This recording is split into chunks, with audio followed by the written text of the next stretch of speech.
Olá, bem-vinda ao podcast da Escola de Saúde Integral da Mulher, um espaço onde falamos da nossa saúde desde muitas perspectivas diferentes e numa ótica abrangente. O meu nome é Antonella Vignati, sou nutricionista, naturopata e educadora de fertilidade consciente. Até já! Olá, bem-vindas a este novo episódio do podcast da Escola Saúde Integral da Mulher. Temos a nossa convidada deste mês, Rita Desterro, que tive a feliz coincidência de coincidir com ela num dia em que, numa consulta, uma mulher falou-me dela. E eu, Rita Desterro, eu conheço, sim, deve ser da país da não sei quê, não sei quanto, comecei a dizer nomes, não sei quê. Bom, e depois, esse mesmo dia, a Rita liga-me ou manda uma mensagem a convidar-me para um projeto. E disse, olha Rita, que estranho, porque hoje estava falando de ti com uma pessoa aí. E é engraçado, porque ainda não conseguimos perceber, não é, Rita, de onde é que nos conhecemos. Não fazemos... Bem-vinda, Rita. Olá, Antonella, bem-vinda, obrigada por me teres convidado. Obrigada a ti por aceitar-nos. Foi muito interessante essa coincidência, que eu nunca chamo coincidências, e de como a vida nos conecta e nos põe juntas. Não é? É tão bonita. É uma daquelas sincronicidades perfeitas. Uhum. E pronto, e foi nesse próprio dia que tu me convidaste. Rita, qual é o teu projeto? Queres falar desse projeto? Queres apresentar um bocadinho, falar do teu projeto, por favor? Sim, então olha, assim, o projeto que nos conectou está relacionado com um livro que eu decidi escrever há mais ou menos um ano, que me surgiu assim esta ideia. Mas também posso-te falar um pouquinho, ou seja, eu vou querer escrever esse livro enquanto mulher, mas também enquanto conhecedora da mulher. Uhum. Eu sou professora de yoga e movimento, sou doula e trabalho muito com mulheres desde sempre. Acompanho mulheres no movimento, na yoga, na gravidez e no pós-parto. E trabalho através também de massagem. Então as mulheres sempre estiveram assim muito presentes e sempre estive rodeada delas. E é muito curioso que eu decidi escrever este livro assim de um sonho que surgiu, de eu estar assim a olhar para as minhas mãos e elas estarem desenfreadamente a escrever. E escrever não é assim algo muito fácil para mim. Então eu também decidi escrever este livro como um desafio para mim. É um livro que eu estou a escrever para os outros e para as outras mulheres, mas também assim como um trabalho próprio. Eu, quando comecei a aprender a ler, eu tive imensa dificuldade em aprender a ler. Demorei muitos anos e sempre dei muitos erros. Então essa parte da educação, da escrita e da leitura ficou assim como dentro de mim como um trauma.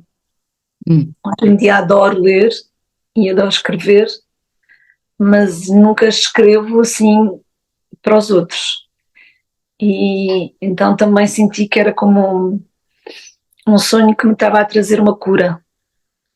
Então este livro também tem essa vontade de trazer essa cura. E então, o que é este livro que eu te convidei para também fazeres parte dele? Este livro é um livro de histórias e de receitas para mulheres e que eu vou coletar estas histórias e estas receitas, não são minhas, mas de outras mulheres, que eu sinto que devem permanecer no cuidado da mulher. Esse é assim o texto e o título do livro. Uhum. É um livro que eu pretendo que não tenha nenhum tipo de receitas que seja vegetariana ou paleo ou um nome específico, mas que acima de tudo tenha receitas que as mulheres que estão dentro destas histórias, pela sua experiência de vida, por aquilo que receberam das suas histórias, das suas avós e das mulheres mais anciãs, que sentem que estas receitas devem manter-se e devem prolongar como herança para outras mulheres. E que tenham como intuito que estejam histórias e receitas que ajudem na cura da mulher, nesse seu percurso de autoconhecimento e de bem-estar. Então, é um livro que também pretende abordar várias fases da vida da mulher, e essas várias fases teve muito a ver também com o meu percurso, que naturalmente fluiu nesse caminho. Eu, quando decidi que gostava de ser mãe e engravidar, já era professora de yoga e fui tirar uma formação de professora de yoga para grávidas, porque senti, olha, não propriamente para dar yoga para grávidas, mas pensar, se vou querer engravidar e ser mãe, vou querer saber um pouco mais sobre como adaptar a minha prática para este momento da minha vida. E essa formação foi assim tão reveladora para mim, que eu, claro, comecei a dar yoga para grávidas. Depois esta minha professora, a Montse, que foi em Mandri, que eu fiz a formação, ela era doula e falou sobre Montse Cobb, exatamente. Conheço de nome, sim. Tive a seguir. Sim, é uma mulher muito linda. E a Montse era doula e começou-me a falar sobre doula, e na altura eu não sabia o que era uma doula, e pronto, e ela abriu-me assim o bichinho. E pronto, e depois eu fiz a formação de doula na altura e naturalmente surgiu, ou seja, de uma vontade minha de ser mãe, surgiu a minha profissão à minha frente e eu comecei a acompanhar mulheres e curiosamente, muito recentemente até partilhei contigo, eu fiz agora a formação dela, que ela abriu, de yoga para a menopausa. Assim, num momento da minha vida em que eu sinto e reconheço que já estou com sintomas da perimenopausa e para mim foi muito bom de fazer esta formação com ela, também antes de entrar assim numa grande fase e ciclo da minha vida, e que me vai preparar com certeza e que me abriu ainda mais curiosidade para pesquisar e saber mais. Então, para mim, na minha profissão, e na forma como eu gosto de abordar o corpo, através da prática do yoga e do movimento, é sempre reconhecendo que a mulher é cíclica e que não só ela é cíclica durante o mês, mas que ela vai tendo vários ciclos ao longo da sua vida. Então, para mim é importante trazer esse reconhecimento neste livro, mas também gostaria que neste livro eu conseguisse não só, às vezes o que eu sinto dos livros que eu já tenho e que eu vou estudando e pesquisando também para escrever este livro, é que se fala muito a partir do momento em que a mulher começa a sangrar, até à menopausa. Mas não existe muito antes, ou seja, desde o momento em que o bebê nasce, né, que aquela mulher nasce. Né? E para mim, como mãe, que eu sou mãe do Lucas de 12 anos, para mim sempre foi muito importante como abordar e como lidar com ele em relação à comida. E há muito recentemente eu ouvi uma frase de uma mulher que dizia que a mãe é a que dá a ligação com a nutrição e com a comida.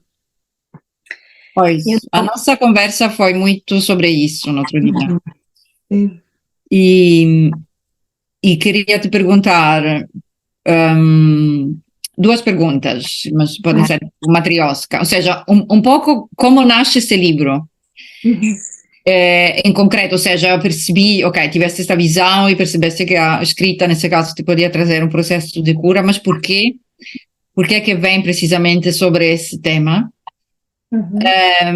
E qual é a tua vivência enquanto filha, enquanto mãe, com esse tema da nutrição, de nutrir no sentido lato?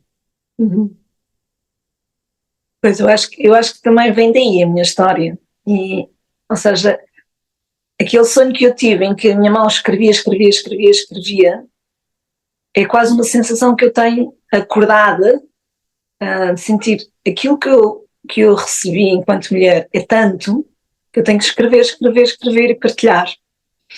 E eu sinto-me uma grande felizarda pela educação e pela história que eu recebi enquanto mulher. Então a minha mãe é uma excelente cozinheira, assim, uma mulher que cozinha muito, muito bem. Eu digo-lhe sempre que ela, se abrisse um restaurante, não teria mãos a medir. E ela não só é uma excelente cozinheira, como sempre cozinhou muito saudável, naturalmente. E a minha avó também é uma excelente cozinheira. Eu tenho muitas mulheres grandes cozinheiras na minha família. E eu cresci com a sorte de poder receber essa sabedoria das mulheres onde eu nasci, tanto da parte da minha mãe como, na realidade, da parte do meu pai. As minhas memórias são muito relacionadas com a comida e com a nutrição. Tenho memória de fazer as vindimas e de ir apanhar a uva e todos aqueles momentos de irmos em família e associar todas as refeições que nós fazíamos quando íamos apanhar a uva e fazer o vinho e o pisar. Eu tenho uma grande memória das celebrações do Natal e que ficávamos uma semana, as mulheres todas na cozinha, a cozinhar e a preparar o Natal. Tenho muita memória de fazer o doce da abóbora e todas nos juntarmos na cozinha para fazer o doce da abóbora, depois havia o doce de morango, enfim, tenho assim várias memórias na minha infância de como nos reuníamos para cozinhar. Muitas vezes eu como observadora, mas sempre com muita curiosidade de participar em tudo aquilo que as mulheres da minha família faziam. Então, eu sinto que eu recebi essa herança e que eu sou muito grata por a ter recebido. E como filha, também sinto que a minha mãe teve muita preocupação de me dar, de eu ter mamado, que a minha mãe teve uma grande preocupação já na altura, a comida que me poderia dar mais saudável. E como a minha mãe adorava cozinhar, eu passava horas também na cozinha com ela. E passou o gosto por eu cozinhar, então rapidamente, assim, desde pequenina, a minha memória é estar toda besuntada e cheia de ovos e o chocolate e tudo aquilo que a minha mãe fazia e fazíamos juntas. Então eu sinto que para mim aquilo que eu mais me relaxa e descontrai hoje em dia é uma das coisas é cozinhar. Então, depois de um dia de trabalho, eu gosto de ir cozinhar, por exemplo. É assim, um momento de pausa para mim. E sempre cozinhei de uma forma muito intuitiva. Então, esta é assim aquilo que eu recebi. E depois entra o meu percurso enquanto mulher, que eu acho que, obviamente, teve sempre assim também esse lugar que eu queria aqui trazer e partilhar. Eu fui bailarina.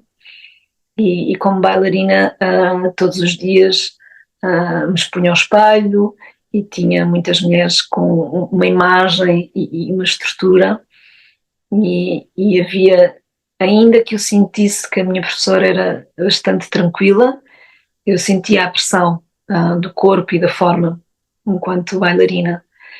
E então eu tenho muitas memórias também da minha adolescência de como eu me restringia, tinha restrições daquilo que eu ia comer, daquilo que eu poderia comer. E eu nunca tive assim um diagnóstico de alguma perturbação alimentar, mas provavelmente porque nunca também na altura fui a nenhum médico, mas já há alguns anos atrás fui a uma consulta com um xamã e ele disse-me, olha, eu acho que tu tiveste uma perturbação alimentar. E eu consegui reconhecer que realmente a minha relação na minha adolescência e no início da minha vida adulta teve um impacto por eu ser bailarina. E isso depois teve uma interferência e um impacto na minha relação com o meu corpo e nas dores que eu tinha no início da minha vida com a menstruação. Então, quando eu comecei a querer engravidar, eu comecei a sentir que alguma coisa não estava certa por ter aquelas dores todas. E foi aí que, quando coincidiu eu começar a fazer yoga, e comecei, obviamente, também a conhecer muito mais sobre o como me cuidar e sobre a alimentação mais saudável. Eu, na altura, tornei-me vegetariana. Hoje em dia já não sou, mas tenho, assim, um grande respeito pelos animais, continuo com esse respeito. Como muito pouca carne, pouco peixe, mas como. E, e sinto que este meu percurso de ter percebido como é que a alimentação poderia me ajudar nos meus ciclos e nas diferentes fases da minha vida, fez com que não só o gosto pela cozinha, como este meu caminho, fizesse eu ter a vontade de trazer este livro ao mundo. Primeiro, tinha curiosidade de ouvir mais mulheres que possam ter ou um percurso idêntico ou um percurso diferente, e que eu gostaria de trazer essas histórias. E ainda o bocadinho que faltou aqui de partilhar um bocadinho sobre a minha história é enquanto mãe, e de sentir que eu também fiz uma grande pesquisa de qual era não só a melhor alimentação para o meu filho, mas também a relação que eu tenho e como ela passou de uma forma, primeiro, muito inconsciente para ele, e quando eu tomei a consciência, o que é que eu posso fazer para mudar. Então, para mim, quando eu trago este livro, aquilo que eu queria trazer era desde a nascença até à morte, e perceber essa ciclicidade, escutando outras mulheres e fazendo as minhas pesquisas e trazendo um pouco também, obviamente, da minha história. Essa é a intenção e que está por trás do livro. É muito, muito bonito esse teu intuito, esse caminho. E sabes, depois partilhei nas redes, que a conversa contigo fez-me mesmo pensar, pôs-me mesmo a pensar em coisas que eu nunca tinha pensado. Ou seja, sabia, mas nunca tinha estado aí a unir os pontinhos. E essa coisa que disseste, no fundo, uma espécie de conto mítico, em que começas numa idade do ouro, em que tens uma relação saudável com a comida que te é transmitida pela tua mãe e pela tua avó, que ainda por cima são excelentes cozinheiras, e a cozinha como centro da casa, e a cozinha, o ato de cozinhar como evento social e de união familiar entre mulheres em particular. E depois tens o acontecimento traumático, nesse caso, ou não, mas quer dizer, traumático por assim dizer, uma ruptura, que é essa questão que tu dizes ser por tu seres bailarina. E aqui eu queria dizer uma coisa. É claro que ser bailarina expõe-te muito mais e exposte muito mais a isso, porque sabemos que as bailarinas é uma categoria mesmo particularmente exposta a transtornos do comportamento alimentar, né? Pela pressão do corpo leve, etc. Só que há uma imagem que eu não consigo tirar da cabeça, às vezes quando falo nas aulas, por exemplo, dessas questões, de perturbações do comportamento, etc. Eu uso uma metáfora que é um iceberg, em que só a parte fora é aquela que é diagnosticada. Portanto, é a anorexia nervosa, temos a bulimia, temos o transtorno. Mas tudo que está na base, tudo que está por baixo, somos nós. Ou seja, somos nós as que não tivemos o diagnóstico oficial, mas que sabemos que tivemos lá. E por ser mulher, de alguma maneira, sempre vai estar algures, ou na parte emergida ou na parte submergida, daquela grande montanha que é a relação com a comida conflitual, de alguma maneira, porque temos uma pressão em ser alguma coisa, em aparecer de alguma maneira, que não nos deixa fluir na relação com a comida. E isto, pronto, acho que independentemente de ser bailarina, tenho muitos relatos de mulheres que tiveram infâncias maravilhosas, que ninguém lhe fez pressão nenhuma, que não sofreram bullying, que não sofreram isso, e mesmo assim, têm uma relação com a comida traumática, ou não linear, não fluida, não pacífica. Como te reconciliaste, digamos, com esse teu lado então tão positivo com a comida? Então, olha, enquanto te ouvia assim a ir criando essa pergunta, também fui conseguindo reconhecer que, para além de ser bailarina, eu sinto que existe, até principalmente se calhar da parte do meu pai, a estética, a beleza, como assim uma fonte primordial do ser, e, e então tenho muitas memórias, e ainda hoje, na presença das mulheres da parte do meu pai, a questão de, estás um bocadinho gorda, estás um bocadinho magra, põe a barriga para dentro, depois as costas direitas, estás muito bonita, estás muito feia, não é? Ou seja, sempre essa preocupação da estética, da beleza, e que existia associada a um estereótipo de magreza, não é? Então eu também sinto que vem, ou seja, não só me pertence dessa minha escolha de ser bailarina, mas também me pertence por vir de trás dessas raízes, não é? Como é que eu fiz a minha cura? Olha, eu acho que foi muito do contacto com o meu corpo, porque primeiro, quando o meu corpo começou a dar sinais de dor, não é? Mais propriamente na fase do ciclo em que eu estava a sangrar, eu tinha muitas dores, e quando eu comecei a fazer yoga, melhorou um pouco. Quando eu mudei, a minha alimentação mudou bastante, mas eu fui percebendo um pouco quase o meu corpo como experiência.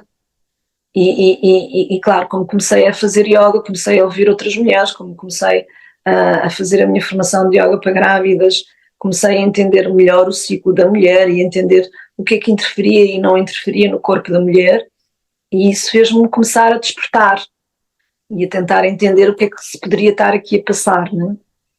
Então, para mim, eu acho que o que me trouxe essa minha relação, primeiro, foi deixar a punição, não é?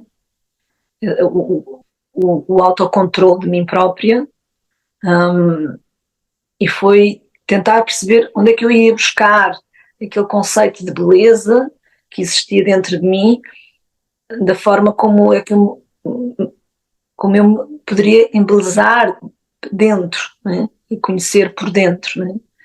Então acho que foi assim uma fase da minha vida em que eu deixei de estar tão focada na aparência exterior, e eu comecei, através mesmo também da prática de yoga, a estudar quem é que eu era, o que é o ser humano, e abriu-se uma porta de me descobrir por dentro, né? E comecei a sentir que estava a gostar daquilo que estava a ir conhecendo, não é? E pronto, e acho que a prática corporal me ajudou a sentir bem com o meu corpo, independentemente daquilo que eu via, eu sentia-me bem, né? Isso acho que também me ajudou bastante, e, e acho que o ter estado com muitas mulheres também me ajudou a ter esse trabalho de sentir-me mais positiva com o meu corpo, não é? Na altura que, há quase 20 anos atrás, quando eu fiz essa formação, eu comecei a dar aulas de yoga para mulheres, e eu sempre gostei muito de dar aulas de yoga em casa, porque eu sinto que casa é assim esse lugar de receber a intimidade e o conforto, de construir um lugar de estar em casa, né? E recebia as mulheres em minha casa, as grávidas, e depois as aulas acabavam. Eu já tinha uma certa, para não dizer muita dificuldade em tirá-las de casa, porque as mulheres tinham uma enorme necessidade de falarem umas com as outras, e depois às vezes quando elas saíam da minha casa, eu ainda as ouvia falar horas lá fora na rua. Então, para mim foi muito óbvio de como as mulheres, principalmente as grávidas, sentiam-se sozinhas e não tinham apoio de falar com outras mulheres grávidas, e como elas adoravam, era a parte que elas mais gostavam, às vezes era só a partilha entre elas para se reconhecerem com outras mulheres. Então eu decidi criar um grupo de mães em que nos reuníamos todas as quartas-feiras, e durante 10 anos nós fizemos esses encontros. Então, aliás, a Susana que tu conheceste é uma amiga desse tempo, de uma dessas mães que nos encontrávamos, e acho que esse grupo de mães foi super importante para mim, na minha vida. Aprendi muito mais que qualquer formação que eu fiz, porque foi 10 anos que nos encontrávamos todas as quartas-feiras, todas as semanas, para partilhar. E começaram por ser mães grávidas, começaram por depois ser mães grávidas juntamente com outras mães que já tinham tido bebês, depois começaram a ser mães que já tinham filhos muito mais crescidos, mas que também iam porque precisavam de... Então fomos nos acompanhando assim durante esses períodos, durante 10 anos, assim, essas fases dos nossos percursos, e isso fez-me observar a mulher de uma forma muito profunda e perceber como, primeiro, como havia muitas mulheres com as mesmas questões que eu tinha, entender como é que juntas nos poderíamos cuidar umas das outras nessa questão, não é? Ou seja, era como se fosse um encontro da aldeia, não é? Que nós tínhamos ali. E acho que essa amizade e essa partilha íntima que tínhamos também me fez conhecer melhor e fez-me aceitar, e acho que o toque, a massagem, também foi outra porta que se me abriu e que me ajudou muito a cuidar do meu corpo. Uma das coisas que eu sinto que eu tinha uma relação estranha era com a minha barriga. Eu lembro-me assim de uma frase bem forte que ficou presente dentro de mim, da minha professora de dança, dizer: até a dormir encolhe a barriga. E aquilo ficou presente dentro de mim. Então eu tive que fazer assim um trabalho longo, porque era mesmo já era automático, eu não tinha que pensar para encolher a barriga. Durante tantos anos eu encolhi a barriga que ela passou a ficar encolhida naturalmente e tensa, não é? Então eu tive que, quando me dei conta de como o meu corpo já naturalmente era assim, eu tive que fazer reconstrução, do retirar de toda essa memória que estava no meu corpo, e o toque, a massagem também me ajudou muito. Eu sentir-me confortável, sentir que a minha barriga está onde tem que estar, e sentir que essa importância de perceber quando é que a barriga tem que estar numa estrutura e quando é que ela tem que sair, quando é que ela tem que fluir, não é? Então acho que esse trabalho que eu tive também através do toque e da relação com a minha barriga também me ajudou muito a sentir-me uma relação mais positiva. Pronto, e depois foi sempre dessa escuta com outras mulheres, a minha curiosidade, acho que sou uma mulher super curiosa, e sempre me levou a pesquisar mais sobre mim, sobre mulheres e sobre como é que a minha alimentação poderia fazer-me sentir diferente comigo e com o meu corpo. Agora, depois de ter sido mãe, ou seja, ainda neste percurso de ser mãe, ainda consigo identificar que ainda está aqui de vez em quando, né? Ou seja, a rigidez, por exemplo, às vezes sinto que me sai a dificuldade de quando o meu filho quer comer muitos doces ou quer comer muito açúcar, e vem-me um lado bastante agressivo às vezes, controladora daquilo que ele come. Então eu sinto que este livro também é um livro enquanto mãe, também para curar um pouco, continuar esta minha cura que eu ainda sinto, ou seja, ter sido mãe foi, já está tudo bem. Não está, se calhar tudo bem, ainda está aqui qualquer coisa.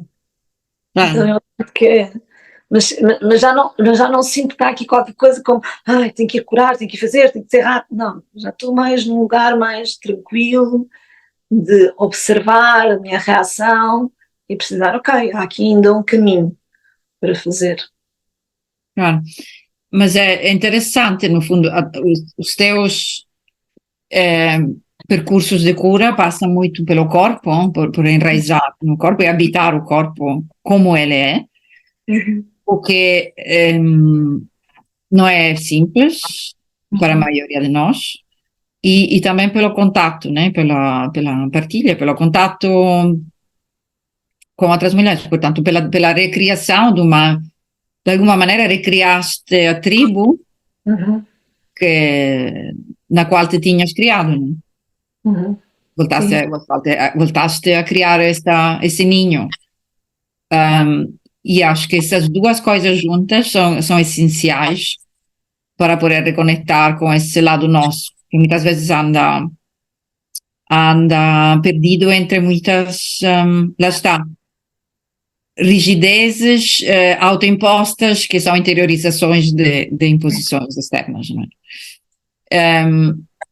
Por exemplo, quando tu falavas da questão, teres tido este exemplo da tua mãe, da tua avó, serem excelentes cozinheiras, e fizeste-me lembrar um pouco, né, dessa história que partilhava no outro dia, que era, eu tinha duas avós opostas. Eu tinha uma avó materna traumatizada, vinha de uma família pobre que tinha sido traumatizada pela guerra, pela fome passada durante a guerra, que portanto ela tinha uma atitude com a comida absolutamente obsessiva, ela tinha que nos alimentar, hiperalimentar e comprar comida e encher-nos até. E a outra que não gostava de comer, pura e simplesmente, família rica, ela poderia ter comprado muita coisa, mas ela, durante a guerra, mas ela simplesmente comia pouco. E eu sempre me quis parecer a ela, a essa segunda avó, para não ser tão. Porque pelo meio tive uma mãe, lá está, com um desequilíbrio enorme na alimentação. Pergunto-me o que, no fundo, será que é por esse tipo de mecanismos que muitas mulheres acabam por perder o nunca ganhar, se calhar, o amor ao ato de cozinhar? Porque lá está, eu sinto esse teu dizer, após um dia de estresse, eu gosto de cozinhar, é uma coisa que é raríssimo já escutar. Uhum. É raríssimo. E podemos pensar um pouco juntas o que é que pode estar aqui a obstacular? Olha, eu acho que tu podes ter mesmo prazer de cozinhar, e isso é uma coisa que pode nascer assim de ti também, não é?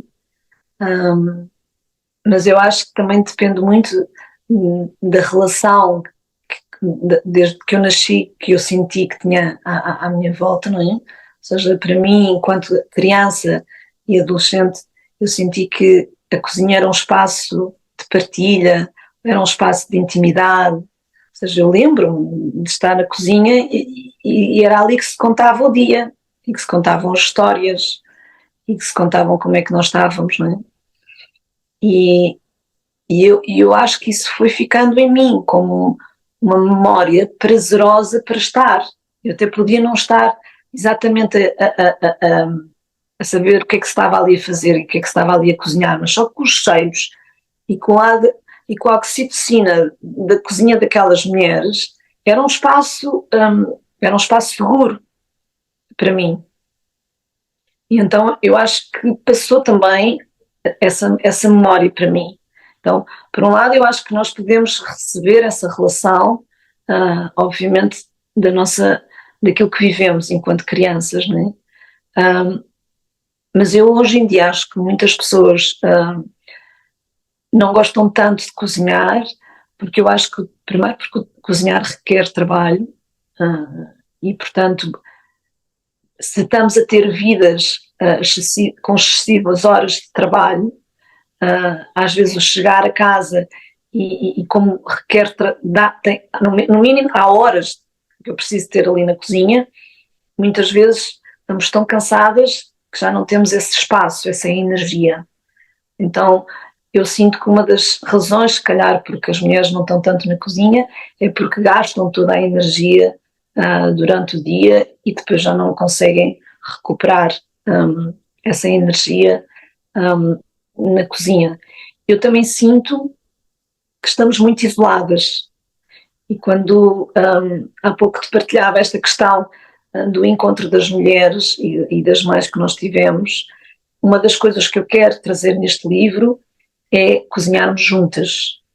Ou seja, o princípio que eu quero trazer para além da ciclicidade e tentar fazer uma pesquisa sobre essas diferenças na mulher ao longo da vida, é também como é que ela pode cozinhar, qual é o método que ela usa para cozinhar, pesquisando através de outras mulheres, mas entendendo que uma das coisas que se perdeu, a meu ver, foi o cozinharmos em conjunto.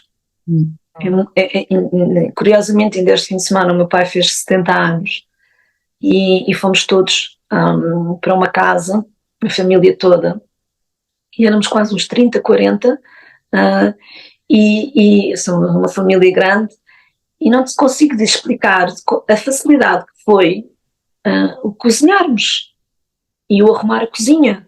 Muito mais fácil, se calhar, do que nós, que somos 3 cá em casa, de cozinhar todos os dias e arrumar a cozinha.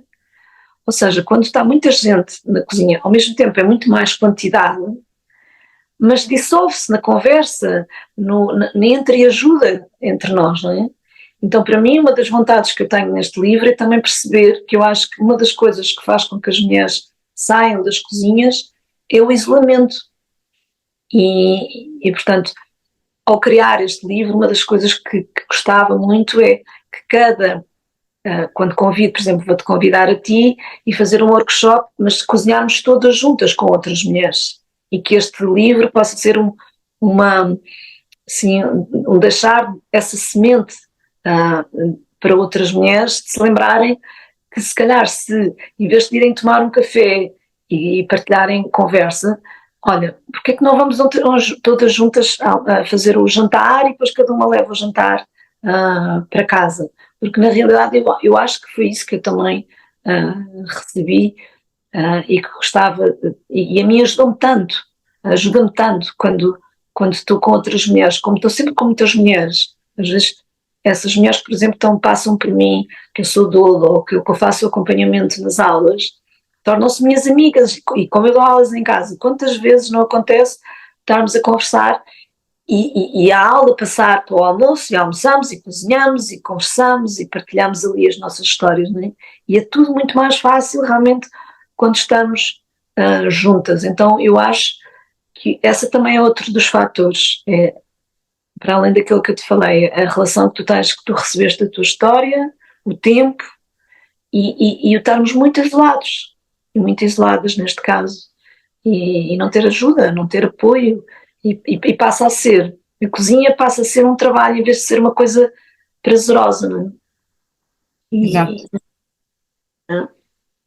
E é engraçado, a minha mãe ainda tem isso, a minha mãe adora e consegue organizar festas, como somos uma família grande, cada vez que há um aniversário organiza as coisas de uma forma super fácil e parece fluida, e ela não parece cansada com isso.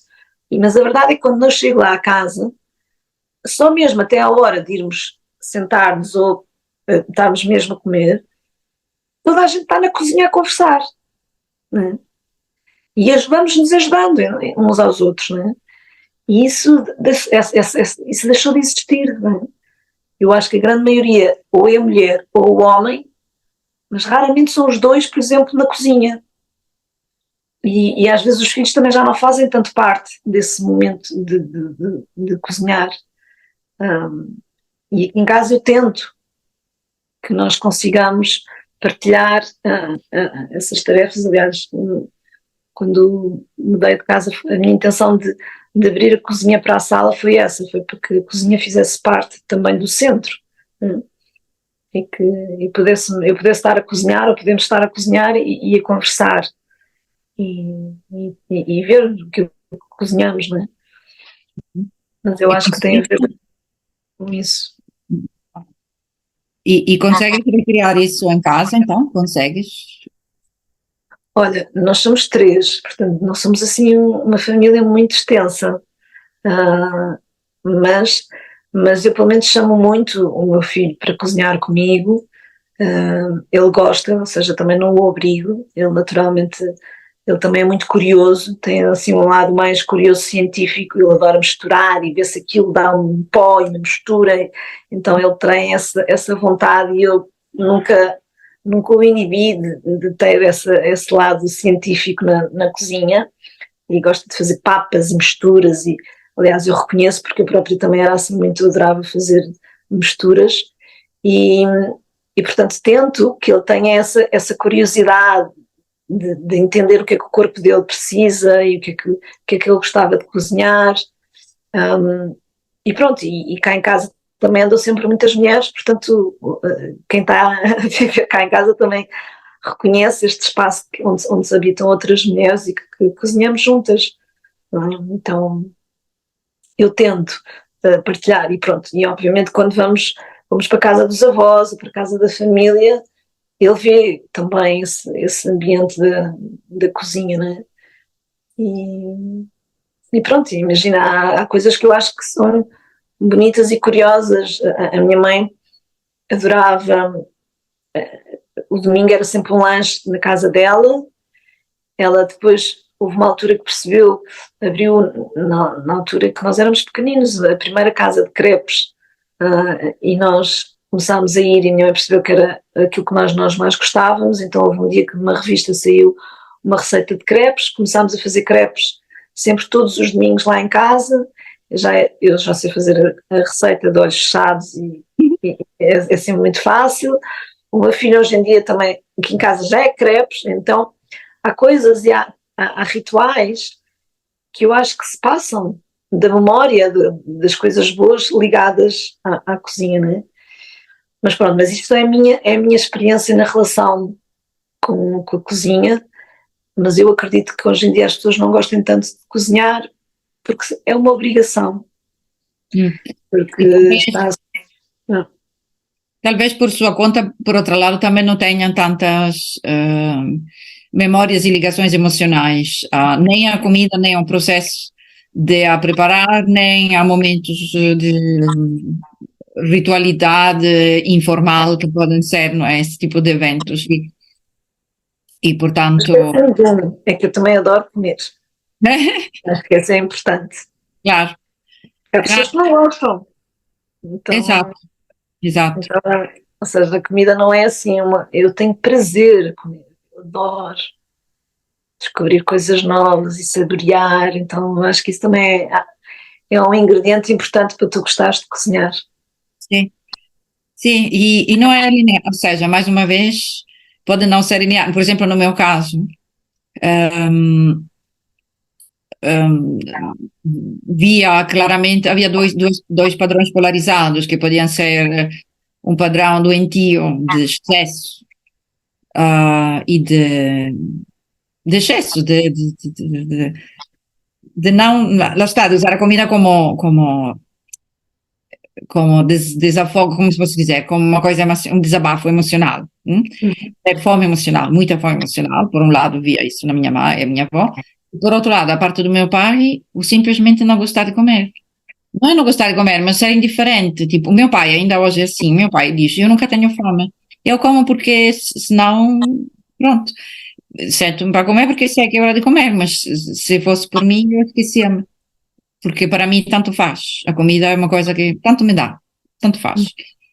E eu vivi no meio desses dois extremos. Nunca aprendi, enquanto criança, a sentir esse prazer que pudesse ser um prazer, sabes, puro e não contaminado pela culpa ou pelo excesso, sabes? É difícil, é difícil. E é difícil enquanto mãe, quando te apercebes e de repente és mãe e tens que transmitir isso, quão difícil é processar essa herança no momento exato em que tu próprio estás a ser um exemplo. Sim. É muito complicado.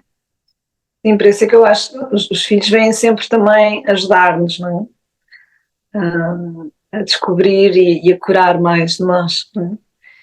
E claramente, para mim, no meu caso, eu também consigo reconhecer isso, como o meu filho ainda me veio mostrar que ainda há coisas para afinar dentro de mim e para reconhecer e para observar, porque para mim eu também consigo reconhecer, por exemplo, essa relação com a comida, não é?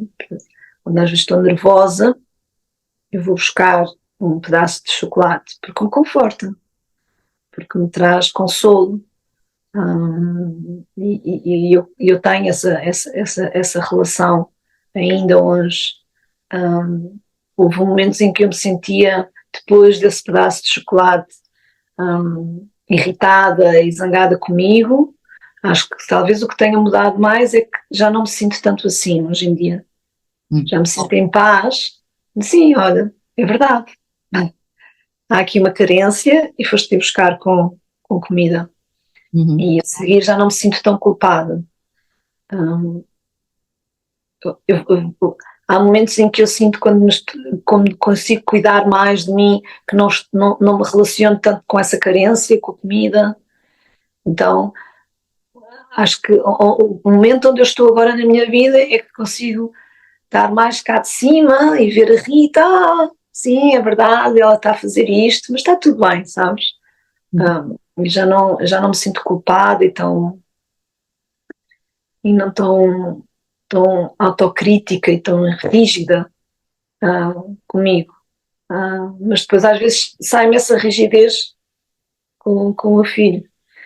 Então é aí que eu sinto, ainda há aqui qualquer coisa para escutar, não é? Então este livro também vem muito com essa vontade também, ser um livro para ir escutando, para me ir vendo, não é? Se bem que o início, quando eu tive a ideia de criar este livro e de fazer com outras mulheres, não foi logo esta vontade de me cuidar também nele, não é?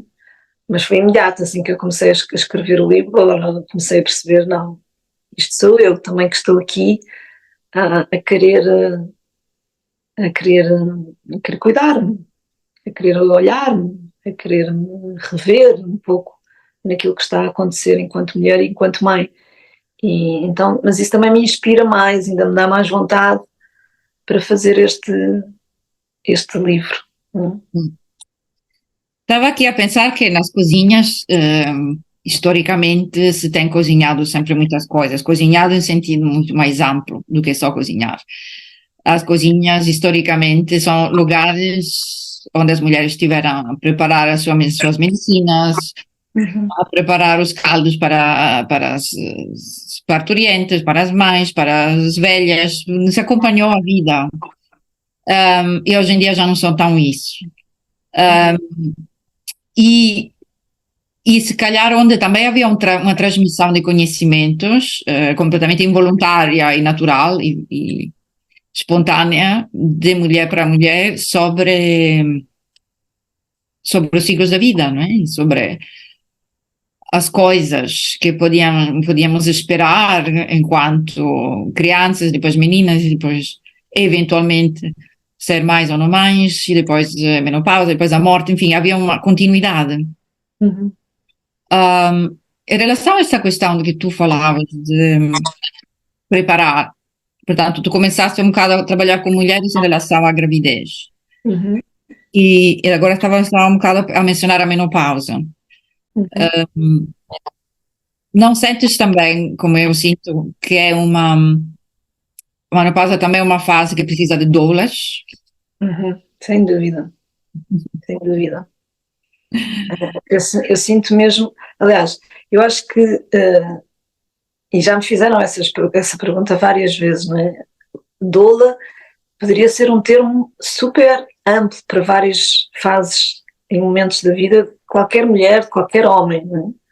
Acho que a imagem de doula está muito associada e obviamente é um trabalho de acompanhamento da mulher grávida e no pós-parto, mas é um trabalho que as qualidades que eu coloco enquanto acompanhamento de mulheres grávidas e pós-parto, eu cada vez mais o dissolvo para acompanhar as pessoas que são cruzando comigo na minha vida, porque eu acho mesmo que é uma necessidade. Aliás, como eu depois também faço muito um trabalho de massagem, de toque, e trabalho também muito com pessoas mais velhas, que eu adoro, que eu gosto muito de poder, na minha vida, trabalhar com bebés, com mulheres e com pessoas mais velhas. Isso também me dá um reconhecimento de como é que o corpo vai se transformando. É uma cura também para mim, ver o corpo do bebê, como é que ele se move. Isso inspira-me imenso, por exemplo, nas minhas aulas, mas também me inspira onde é que ele vai chegar, onde é que ele vai, não é? E a importância de nós nos movermos para acompanhar e para chegar à velhice, não é? Então, para mim, ser doula também é isso, é reconhecer os cuidados e os acompanhamentos que nós precisamos para fazer determinadas passagens da vida, não é?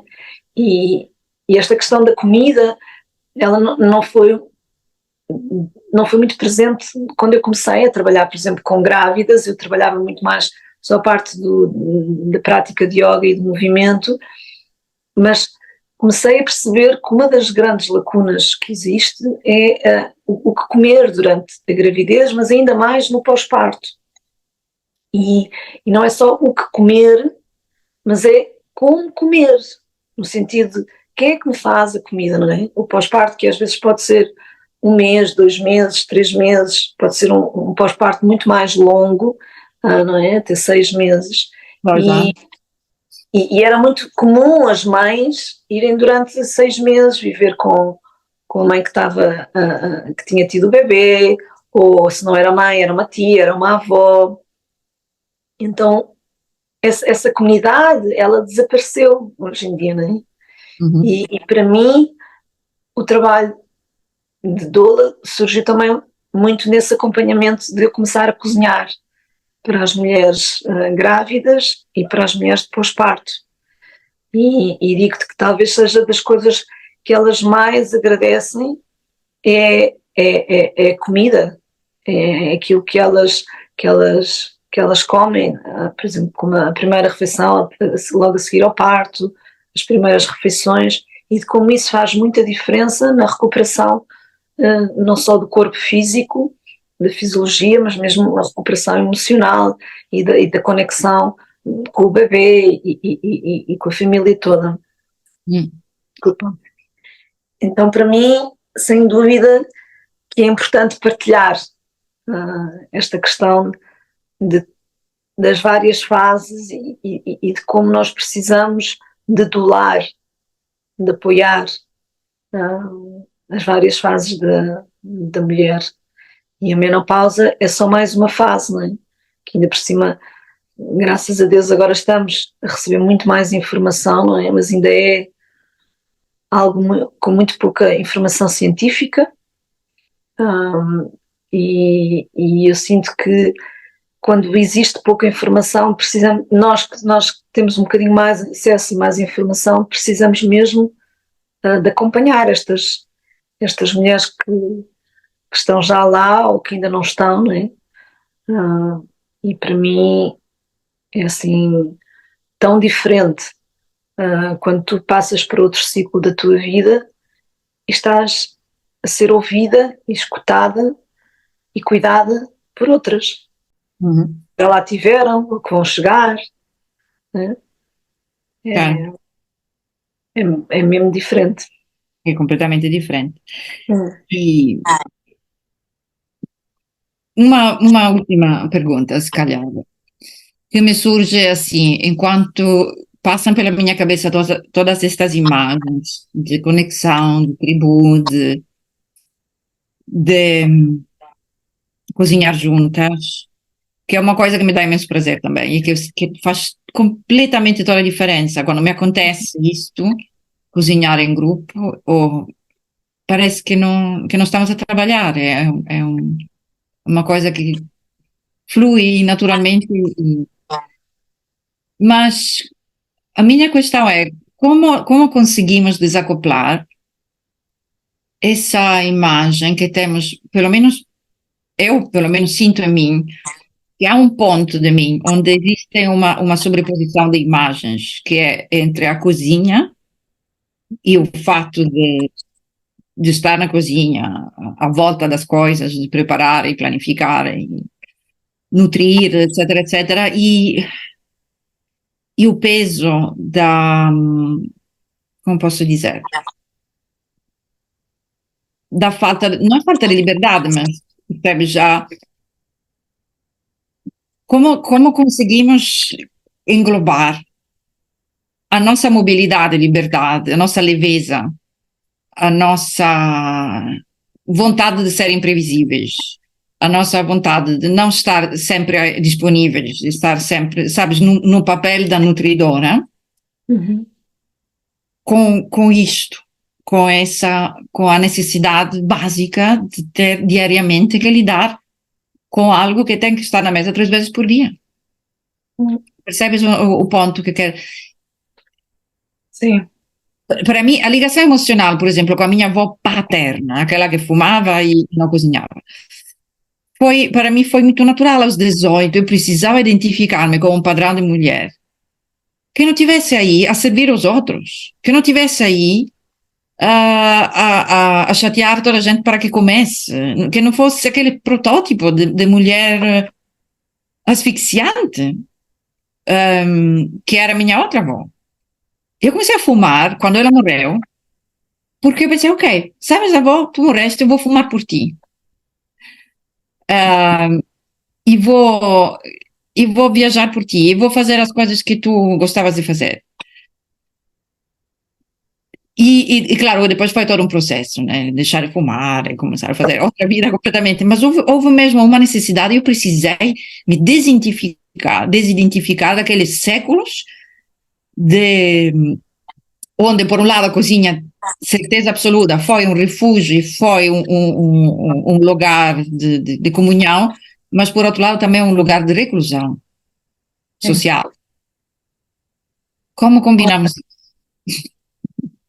Olha, eu acho que a forma como eu descobri que combinava, acho que há duas coisas. Uma é, primeiro, como é que eu posso não me tornar refém dessa obrigação de ser eu a nutridora, não é? E isso ajudou-me, por exemplo, a criar às vezes metodologias para cozinhar, no sentido em que às vezes, por exemplo, domingo à tarde, eu às vezes faço a preparação do que é que vai ser a semana e escrevo, porque eu às vezes era bastante, como eu sou muito intuitiva a cozinhar, às vezes era ir ao supermercado todos os dias e aquilo que me apetecia, e aquilo que sentia, aquilo que cheirava, cozinhava. E eu percebi que isso me dava imenso prazer, mas às vezes também me dava muito mais trabalho. Então, encontrar uma metodologia hoje em dia também me ajuda a não ser tão refém, ser eu a ter mais esse trabalho. Mas acho que o que também me ajudou a não ser tanto refém dessa imagem de cuidadora foi este caminho de me conhecer. Imagina, agora eu deixei de ter muitos sintomas pré-menstruais e agora sinto que claramente estou aqui numa mudança outra vez, voltei a ter alguns sintomas e, por exemplo, este fim de semana tive bastante dores de cabeça, que era algo que nunca tinha tido na minha vida. E para mim foi mesmo assim um sinal de para, eu não posso fazer, eu não estou em condições de fazer hoje nem o almoço, nem o jantar, alguém tem que fazer.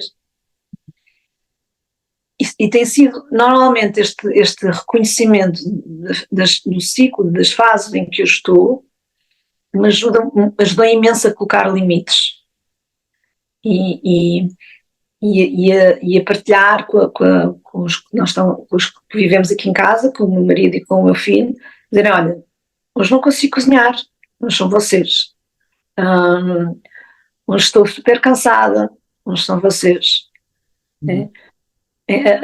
Acho que este trabalho dos limites e de reconhecer onde é que eu estou ajudou-me muito a sentir que claro que sim, há a energia da mulher como cuidadora, mas há também uma energia da mulher que recebe, e para mim hoje em dia é muito, muito óbvio, enquanto experienciei na minha vida, de que eu só vou conseguir dar se eu receber, não é? Agora, aquilo que eu consigo ver é, às vezes eu tenho que me afastar um pouco e observar a rotina cá de casa e perceber, ok, eu se calhar sou aquela que tem mais prazer a cozinhar, eu posso entregar-me neste cuidado. Mas eu se calhar não tenho prazer nenhum em ir arrumar a roupa que sai da máquina e alguém vai fazer esse trabalho, não é? Então, aquilo que eu acho que me ajuda é nós sentarmos-nos com a nossa família. Eu tenho uma frigorífica cheia de quadros e de partilhas e círculos de quais são as tarefas que todos temos cá em casa, né? E da importância que nós não estamos só a trabalhar, nós estamos a oferecer o serviço uns aos outros, não é? A cuidar-nos uns aos outros e de como... Então a estrutura acho que me ajudou muito. Obviamente que eu acho que também tem essa história que tu tens, ou seja, a minha avó é de uma dedicação ínfima à família, mas ela curiosamente também foi uma mulher que viajou imenso por este mundo fora, não é? Então eu tenho essa imagem de uma mulher que se dedicou sempre muito à família, mas de uma mulher que também foi muito aventureira. Eu acho que isso me ajuda a sentir o que é que eu posso também trazer para a minha família. Mas sim, sem dúvida que é uma questão que eu tenho que me lembrar de onde é que eu estou a dar demais e não estou a pedir e não estou a receber, não é? Porque essa também foi outra coisa que para mim foi muito importante aprender, não é? Não só queixar-me, ninguém me está a ajudar, sou eu a cuidar, não é? Não reclamar, não é? E passar a ser, olha, eu preciso que hoje, sejas tu a ir ao supermercado, eu estou cansada, tens que ser tu a fazer o jantar, não é? E esse papel de pedir, não é? Sim. De partilhar aquilo que eu sinto. Sim. Que não passe por, faz-me uma lista e diz-me exatamente o que eu tenho que fazer, que eu faço, porque isso também é falta de iniciativa e isso também cansa, não é? Sim, Que é outra questão. Rita, para respeitar também o teu tempo, onde é que as pessoas te encontram o teu projeto, como é que te podem acompanhar até o nascimento desse livro? Olha, eu criei uma página agora do Instagram, agora estava-me a tentar lembrar exatamente das histórias, mas eu vou-te mandar para tu poderes ter, mas é receitas e histórias de mulheres que cozinham, e é exatamente o nome, tem qualquer coisa diferente, mas depois passo-te. Eu também tenho uma página, outra página no Instagram, que é Earth Sustainable Living, e uma página também do website, com esse mesmo nome.